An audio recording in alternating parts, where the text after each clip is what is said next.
The next game we're talking about is Hakaioh, King of Crusher, which was nominated by Earl Grey III on iTunes and developed by, I have no clue, published by Fab Communications Company Limited for the Sony PlayStation on November 12th, 1998 in Japan. So Hakaioh is, I believe, roughly translates from Japanese as Lord of Destruction, or King of Destruction, rather. So they burnt they burnt such a cool name on this. Like no one could grab that name King of before. Destruction, King of Crusher. This may have come out in Europe, but I believe it was primarily Japan only. It is very hard to find any information about this game, at least from a cursory search that I was doing. I believe if you typed it exactly as it's spelled in Japanese on whatever search engines the Japanese use, there's probably a little Google. Information hiding around. They could use Google. They might use Yahoo. They use Google. They like Yahoo. But no, I know that some of the YouTube videos have been uploaded by Japanese YouTubers. So there's a rather legendary kusoge. For those who, I mean, how could you? Our show is pretty obscure, so if you don't know what kusoge is, you probably should. It is just Japanese for shit game or crap game or something like that. But the sentiment, I think, is slightly more. It's more like B grade in a way, rather than just. Yeah, that's true. It's like glorious crap game. How about that? Yeah. That's a little closer. It's a title of kind of veneration and respect in a way. It's not just a bad game, but it's a bad game that deserves your attention for some reason. There is some level of badness to it that is, in a way, admirable. But I think I'm pretty sure we may have talked about Kusoge when we did Super Monkey Die Boken. I might have talked a little bit about it. So definitely go back and listen to that if you need more. If you must, yeah. Hey. Well, I'm sure that, but just for those of you just joining us, we're not gatekeepers here. We're not shutting the gate in your face. No, but they should listen to our old recordings. How'd they get to 53 if they didn't do 24 or something? I can't remember. Some people don't start at number 1. They might just start with whatever the new one is. And we keep the gates open and we say, hey, come on in. Come on into our walled garden. World of shit game, apparently. Yeah, just a sample from these fruiting trees of dorkdom. But yeah, so you play as an angry salaryman who attempts to destroy Japan, I think is the plot. So yeah, so you are a average, ordinary Japanese dude. You have a wife and child, and you were visited by, I guess, a space moth of some kind. I thought it was more of a mosquito, but I'm willing to go with whatever. Moth-like antennae. House of the Living Dead 2. Or, as I prefer to know it, Night of the Living Dead, or Typing of the Dead. Yeah, Typing of the Dead. Sorry, that's my preferred canonical way to experience that title. Oh, the little bat guy. Yeah, it absolutely reminded me of that. But it really is... Oh my god. I guess it is difficult for me to, kind of look at this game in as thorough of a way as I usually like to, just because I couldn't find a translated ROM. And I did really want some context. I couldn't tell if this was sort of an American psycho situation where it's he's a salaryman, he's being crushed by the patriarchy or whatever, and he just needs to bust out. All right, that's cool. Or is he he's totally bought into his lifestyle, but then a mosquito bites him and then he is imbued with demonic rage and just can't handle it. I think it's the latter, technically. I would say if you want to not get a translation, but get somebody who I believe can read Japanese and talking about the game as they play it, game journalist Heidi Kemp, I think I'm pronouncing your last name right. She's wonderful. Yeah, gaming.moe, that person. She does, I think she plays the entire game. She streamed it live, and then it's on her YouTube channel. It's not a super long game. It falls in under 3 hours, I think. Yeah, believe it or not, this game is not too substantial. But she does. I believe she can. I believe she has a decent command of Japanese, and she does. I think she's reading. She does sometimes translate or paraphrase the text. And the way she puts it beforehand, and I guess I didn't find it as it didn't quite, I guess, give me what I wanted, but perhaps it's the game that didn't give me what I wanted. Yeah. Well, I don't think the game gave you what anybody wanted, but did it give us what we needed? Yes. What we deserved. Yeah, it gave us what we deserved. It's not the game we want. It's the game we deserve. So I think the learning about this game, and it's yes. Yeah. I'm better off now than I was before I knew about this game. Your life is enriched, I dare say. So this is absolutely one of those, because I used to read a PlayStation magazine back when they made magazines for video games, and they used to highlight just it's they kill trees and then they put words on it for some reason. That's it's this whole horrible. Thing. But they used to highlight Japanese games that they'd be like, these will never come out over here, because they were just, like insane in their way. And this is just one of those games that feels like that, where it's just like, what do? Well, it's like Rampage or ARG, except there's not really a gameplay component. You just break things until you break enough things that you can advance to the next level, and then you end up as Flying Godzilla destroying a city, and that's it. That's the game. So, so the story of the game, such as it is, and as best I can tell, is that Space Batmoth thing comes down and bites a ordinary, like, Japanese middle-class guy and says that you are your heart is filled with, like, horrible rage, and you never let it out, and I'm going to allow you to wreak your destructive fantasies upon the populace, and etc. And so what happens is he suddenly turns into a guy who jog runs everywhere and can't turn corners easily. He turns like a van.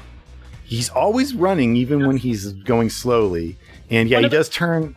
Doesn't have windows in the back. Like that's how it feels. Yeah, that kind of van, like the ones the Wet Bandits drove. The one that if you got a passenger, you're like, all right, I really need you to lean that way when we turn. Just lean over there, because let's get a tip. Let's hope for a strong tailwind to our. You kind of get the back end of the van moving. It controls ridiculously. Like, we talk about like forklift controls or tank controls. This is like, those vehicles have a lot more agency and movability than this guy does. It is hilarious. Someone who can ice skating controls. It's kind of like the way the game works is, I'm not the first person to compare it to this, but it's kind of like Adventure Island. In the Adventure Island games, you have to collect, fruit, or else your constantly depleting health meter will run out and then you die. In this game, you have to destroy stuff, and you can't hurt people, at least not directly. Like, there are people and there are cops who take shots at you and stuff like that. It doesn't hurt you. Your wife and kid will just run away from you immediately. It's kind of that first stage is a bit more domestic than fun. Right. It's like all you do is just smash stuff, and by stuff I mean like desks, doors, bookcases. It is like Impotent Rage the Simulator. So it's like the Katamari games, except really depressing. It is, and as you progress through the game, after so many stages, you start out in your home. I think you go to an office building, and then the moth comes back. Like there's a weird like cutscenes, and these cutscenes are oddly like Hitchcock-like cutscenes. Well, because they all use late 90s CGI, and it's I mean the quality of the animation and stuff is terrible, but like the way that the scenes are edited and directed as it. Well, because it keeps cutting, the creature doesn't exist in our world. It cuts to, like, this smoky void where this thing is like, you must destroy everyone. But, I mean, even, like, the way that the scenes are edited together is actually very artful, in my opinion. Like, it's a good... It a total Twin Peaks vibe. So I was definitely feel the Twin Peaks in it, which, that's the coolest part, maybe. Yeah, no, that definitely set, especially the intro, it really... It's doing some heavy emotional lifting for this game that it does not need, or like it's not, yes. It's not service the experience anyway. Can you describe the intro? Can you describe the intro for us? Sure. Like I'll try to see what I remember. Like you see a fire truck, sirens blazing, and it's like opens wide on the fire truck in a black void, and then close on the sirens, and then wide on the thing, and then the reshot of that. It just recycles these same animated bits over and over, and then you see a boy. Like, I don't know, somehow the fire truck gets smashed, and then suddenly there was a boy playing with the fire truck, and then he throws it on the ground and it gets smashed, and then suddenly the fire truck is okay, and then a foot steps on it and it is smashed. I believe. Like, I think, in a way, watching it and playing it are not that different. Yeah. It's like you get basically the same experience. Part of that reasoning is, and I will mention the game a bit like Tale of the Sun. The camera angle and sort of the way the game works isn't what you might expect. The camera is always fixed behind you, but doesn't matter what you do, it's always kind of just like sitting behind you, like in Tale of the Sun or Pepsi Man, and you basically only have the option of kind of going forward and breaking things. There's not really... This isn't like a free roaming game. Even when you become Godzilla and you're smashing a city, it's still a small area that you just kind of stomp through. That's like a track, more or less. That because you can go backwards. Like this still is like a 3D plane, but it's almost like a shoebox, and the camera is just fixed. Yes, you can walk backwards, so it's not like a shmup or anything where it's forcing you forward. But going backwards means you have to walk towards the camera, and it can become a real hassle to do. Oh, you know how much I love doing that. Crash Bandicoot sucks. So the at least it controlled well. Yeah. Crash This is one of the biggest fights we ever had. That's kind of where I want to jump in on this game is just the way you control. I guess we already talked about the controls in general with the way you drive the ship into the night, but what I really hated was just how slow your character moves and how the hit detection is just garbage. And I want to enjoy this game where I'm smashing things, but smashing things is hard. Right. Because you actually feel like an impotent, like middle-aged man who goes like, "I'm gonna break this desk. I can break it. I hate you. Why aren't you breaking?" Well, once you get to like the third phase of the dog man werewolf beast phase, which happened. Small detail, you become a dog werewolf beast thing. Yeah, as you do. When you get to the third phase of that, and you realize you're about approximately the same size as like houses. That becomes way more. That does become way more fun because I feel like suddenly you are able to smash shit. I almost think that they basically kind of, because obviously the controls are mostly the same. I feel like they were building the controls for somewhere around the Wolf Beast Man monster mode, and then they didn't bother making a kind of more sensical human sort of movement mode. They just kind of like backported that. So, when you're smashing the buildings and stuff, the hit detection being wanky doesn't really matter, and you feel like, oh, I'm basically the size of a. I'm like an 8-story bus here, so like the fact that I control weird is fine. But when you're a man person, it's like, oh, that's kind of crap. But yeah, like, and that is true because so you have 4 controls besides movement, which are like headbutt, which is awesome, kick, punch, and jump. And the jumping really is pointless until you get to the giant dinosaur phase of your hero's journey. Right. Where you are able, like, where to me, in my opinion, I guess I was using that to smash helicopters with my skull. Yes. Which was very satisfying, I guess, and luckily it only right. took. But other than that, it really doesn't feel like the whole moveset was tailored to your model. No, and so let's backtrack a little bit and explain what's going on in this game. So the story, as we said, we were explaining it. It's done. Well, no, we're not. Like, so this is a game that can be interpreted. It is a text in a way that can be interpreted. I'm trying to because I have an English degree, and damn it, I am going to use that thing. So the kid who like at the beginning smashes the fire engine, that he's playing with.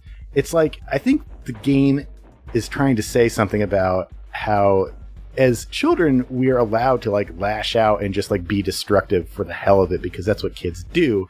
It allows us to feel powerful without actually causing any real harm. And as adults, especially in Japan, where you're supposed to be nice to people and civil and work as a team, which is just the weirdest thing ever for Americans. But, it's really frustrating because you never get to do that. And so that's why when the Space Moth Bat guy comes, he's like, your heart is full of hatred and anger and I'm going to let it loose upon the world. And then you like go out and like, you're kind of just like, you're just some schlub like going around like, kicking desks, and you can't open doors. This is my favorite part of the game. You cannot open doors. You can only kick them down. I think you can headbutt. You can do whatever you want, but... Well, okay, you can break them down, but you have to break the doors down. There's no option to stop your rage like symphony and just like open the door like a normal person. You have to smash the door down. That's your only option. Then you wake up. There's a cutscene where you like wake up like after a bender sort of in a field, I think. And you're like, oh my god, what have I done? And then a Doberman comes over and bites you, and you turn into what most people describe as being a werewolf type creature, but I'm pretty sure it's supposed to be like a like the traditional Japanese folklore demon because it's got the 2 horns. It's definitely gonna have it's like a oni type creature. Yeah, they often have like wolf fur on them, so that's probably where and they always have the 2 horns, and I think that's what it's supposed to be, and which goes to my concept of the game's thesis statement, if you will. Again, I'm using that literature degree, damn it. I'm using it. But I think that like in Japan, like the Oni characters and other kinds of characters are kind of like the id, of Freudian psychology. They're kind of like the version of humanity that is untethered by social norms and they're just pure selfishness. And then you just get a little bit bigger, and then instead of knocking down desks and stuff, you were like running up in a blind rage to kick down telephone poles for no reason. I hate this telephone pole! I'm kicking it! You're broken now! Yeah! Showed you telephone pole. Oh, you telephone pole over there? I'm gonna show you! The only way you can... total asshole to become president! Because I can! You will feel my anger! The only way to lose in this game is to not be angry enough. That's the only lost condition in this game, is to not break enough stuff quickly enough, and then your anger will subside, and you will no longer be the king of crushering. Yeah. Whoa. So, and the next thing that happens is you become a dinosaur, or basically like a Godzilla type thing. It's definitely the Japanese kaiju, Godzilla or whatever. Everyone knows it. You're a dinosaur with like a unicorn horn thing like that, right? You have a fire breath. You're a kaiju. That is because you get struck with lightning after getting hurt or something. It's all right. Some other weird thing happens to you. You wake up and you're like, "Oh my god, what have I done?" And then, no, too late. You're a dinosaur now. And then after that, I believe the last stage is you're a winged dinosaur, and it's this really great cutscene of like Manhattan, circa 1998, just going about its day. And suddenly there's like this winged dinosaur that comes. Towers. Is that how you can? Yeah, I mean that. Yeah, I mean it can't be helped. I mean, dated in a way. Yeah, in a way, stuff like this. Yeah, it's just another cat. I find that really funny though, that your character gets like super angry and is like, "Well, now I'm going to destroy America." It's like, what? Well, you suck, and you suck, and everybody's going to feel I'm angry, and I don't know why, and you're all going to deal with it. Yeah, the real first God of War game. So, I'm just angry all the time. Yeah. So this game is anti-materialistic, anti-capitalist. Like, I was going to say, I do... Like I said. If we give this game credit for being art, this may be a statement on America's kind of hanging out in Japan post-war. It may be... I would say it's a statement of what's going on in America right now. Which is that like people are angry, they have no idea why they're angry, they don't know how to articulate it, but god damn it, you are all going to suffer. And this whole place, we're just going to burn it down because I'm angry. And that includes destroying the Statue of Liberty in a boss fight. It's all got to go. It's actually a boss fight, which is fantastic. I don't care. We'll elect the Hamburglar. He'll be president. And everything's going to burn. And you will all suffer because I am angry for all no of Xerxes' pent-up anger is just coming out right now. I'm sorry, everybody. He's furious. You can't hold him back now. I'm going to kick this vending machine. This game is pulling off a lot of really fun stuff. I just wish it controlled better. Like, I wish it was just mechanically a better game. Like, because I do love what it's doing. If it were Blast Core, right? Which is what it could be. Like, if it had that kind of control, or say like Godzilla, destroy all monsters, melee, which is another great kaiju game where Xerxes, you can if I can, I would like to recommend Cat Lateral Damage as a great. Oh. Thank you so much. Yeah, I do need to try that. I feel like if you enjoyed this game to a certain extent, if you like the smashing aspect, I think it is pulled off a little bit better in Cat Lateral Damage. But yeah. Well, on the flip side, I think that the game being really janked up and broken helps it get its message across better than if it was full of... Because I think Collateral Damage, as an example, it has things like scoring and all these like mechanisms and things that like kind of boost the spectacle, whereas this game is just impotent anger. You don't get any bonuses for being artful or doing things quickly. It's just like you just break it and then it keeps going, keep breaking it, whatever. One might say that despite all your rage, you are, in a way, still just a rat in a cage, as it were. Yeah, I think that's the Beatles. True. The Beatles, right. Yeah, I think so.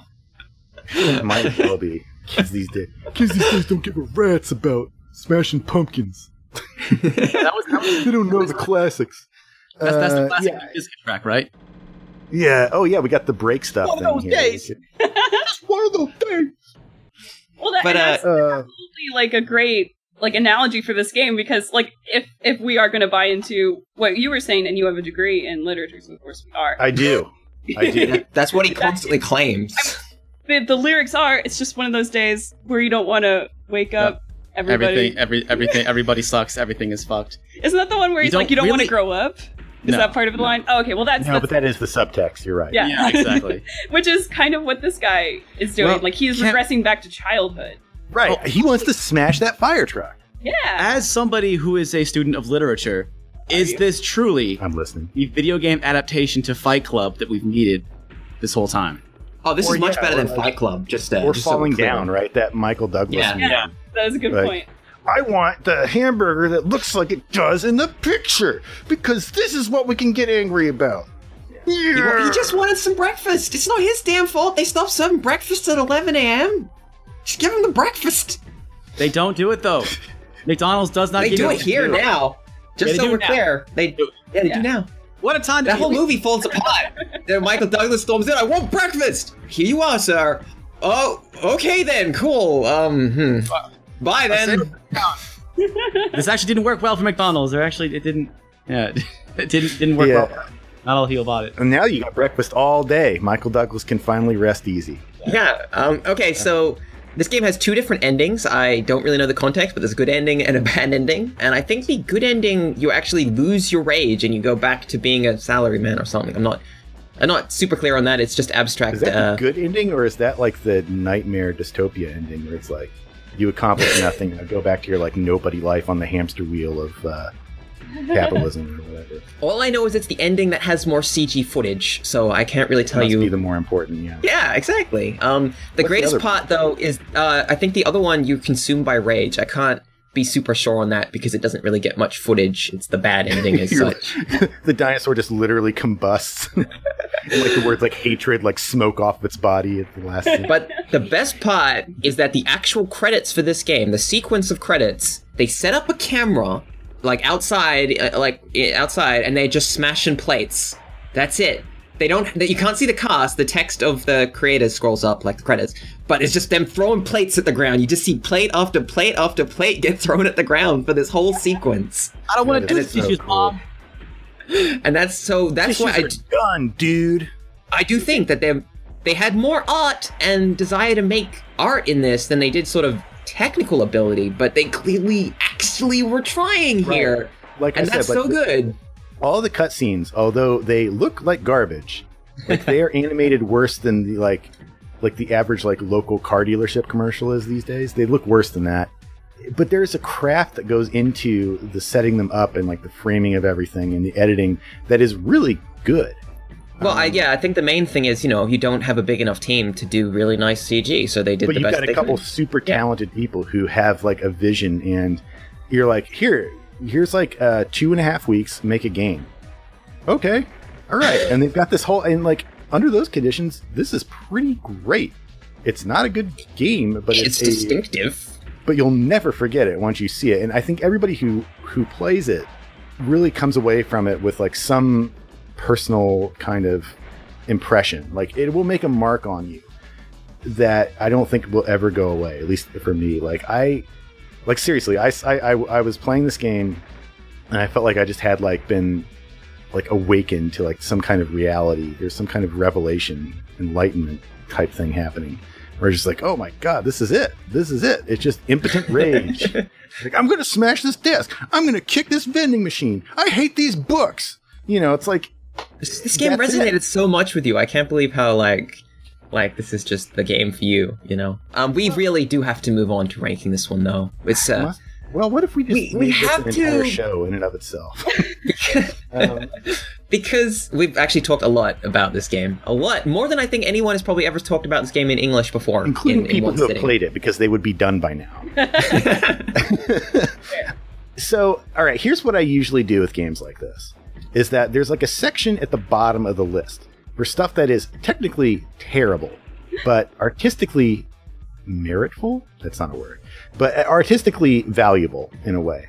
And I would say like one of my examples is usually Friday the 13th for the Commodore 64, which is a game that, by the way, the Friday the 13th Kickstarter game just came out that borrows a lot of stuff from that. I think that one's supposed to be pretty good too, actually, from what I hear. Yeah, I mean it's totally not finished and from what I've heard, but it does a similar thing with like the more the non Jason characters get killed, like the more powerful Jason becomes, and that's sort of something that is going on in the Commodore 64 version. But so it's interesting to see. But that's a game that has some weird, if perhaps accidental, art to it. And I would say the same of Caverns of Kafka. And it's kind of hard because I know that there's no way Derek and Grace have played those games, because why would you subject yourself to that if you hadn't basically promised the internet you would play whatever they nominated? Friday the 13th is worth a few minutes of your time, I would say. Caverns of Kafka, you'll play... If you play it, you'll just be like, what? Huh? And then you just turn it off because you can. Okay, so the Stop Skeletons crew, Derek and Grace. Have you played Super Monkey Daiboken? No. Have you played Superman 64? Yes. Okay, so Superman 64 is kind of below this, where I think that's a game that is terrible and has really no redeeming value to it. Mm-hmm. Genuinely no redeeming value. I would say, what about Jones in the Fast Lane? Have you played that? Not. Well, I did notice the Top Gear Rally for the N64. Oh, yeah. Okay. Oh, you know Top Gear Rally, Grace? No, well, I'm familiar. I mean, for the N64, that's a decent racing game, right? Is it really that terrible? It's not like interested because Top Gear. It is not related to the show. Is it not? Okay, it's not based on that franchise. No, it's way before. Yeah. Top Gear video games actually have existed for, like, I think the first Top Gear game was on the Kemco Super Nintendo game. You'll have to forgive me because racing games are one of my biggest intentional blind spots. I will say, forget they exist. I'm really glad to see that No One Can Stop Mr. Domino is way down the hell here, because I've never cared for that game at all. Right. Well, it's great because one of our other guests, Jonathan Holmes, couldn't believe he put it that low. He was just he's like, "What? That game's so great!" Yeah, and I actually agree that this game kind of low down in this area. I think this is an appropriate area. Well, I'm willing to say that I think No One Can Stop Mr. Domino is more competently made, but I would probably put Crusher above it, to be perfectly honest. I'm thinking I'm thinking it's got to go. I'd say at the lowest above Shaq Fu. I was going to say it needs to be under Shaq Fu. Actually, I was just about to say my only. I like our guest today. It needs to be below Shaq Fu because Shaq Fu on the Genesis is. I feel like I was It's sold... better than you were told. Yeah, I was sold a bill of goods of Trail of Lies. What? And I played that game and was like, this is not a good game. I know, right? This is the best thing ever. Yeah. You guys have some kind of meeting before we started recording. Okay, if Shaq you comes go up, to I don't know. Skeleton's live YouTube channel and watch us play. I have a live stream of me going through the motions, going like, I don't hate this. What? Yeah, it's pretty good. It's not that bad. That's why I nominated it myself. This Shaq Fu, as surprisingly not horrible as it is, does it actually evoke any feelings other than this is surprisingly not horrible? I don't think it does. Where I would say so much lower for that because it's a fighting game based on Shaquille O'Neal. You have as a fighting game, it is about as good a game as King of Crusher is a break desks game. The fighting is so clumsy that it almost feels accidental. I just pressed a bunch of buttons. Well, it does have some semblance of competence, and I feel like the only argument for Crusher here is that it has a pathos, it has a philosophy that it does not pursue, but that is kind of. I feel they weren't capable of pursuing what they actually were getting at, because I think that they were trying to get at this thing. They were like, I have this idea, I have this concept, it's there, but they couldn't wrestle it well enough. One thing I will say in Crusher's favor that I think is really cool is that you do actually gradually become a flying dinosaur monster. I think that's maybe over, because you do start as a salaryman, and then each level you actually become more of this monstrous thing, which I think is really neat. Right. That it actually does that. Who would win in a fight, Shaq? I was gonna say, or the flying monster. Shaq is already this is basically Charles Barkley versus Godzilla, right? Dumb. I'm just saying, Shaq can dunk with the best of them. But okay, Shaq can't make free throws, but he can dunk. Yeah.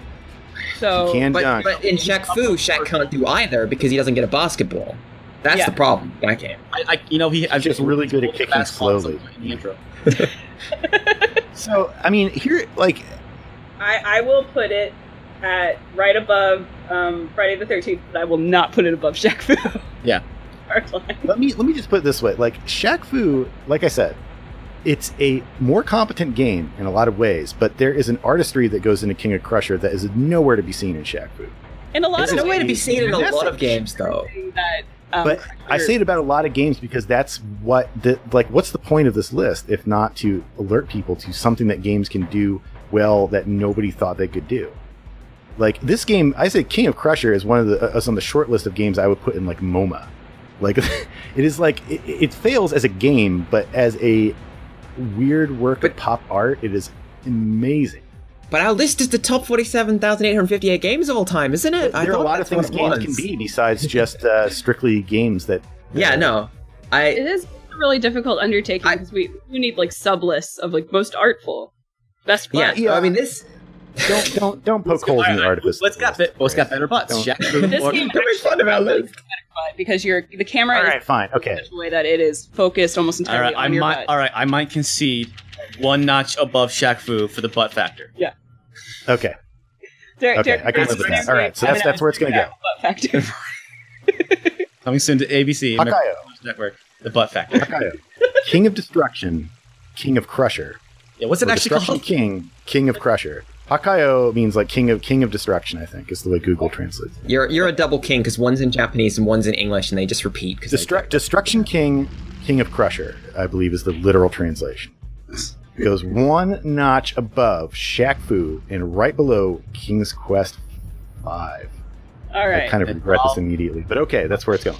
With the asterisk for that booty. It was the butt bump.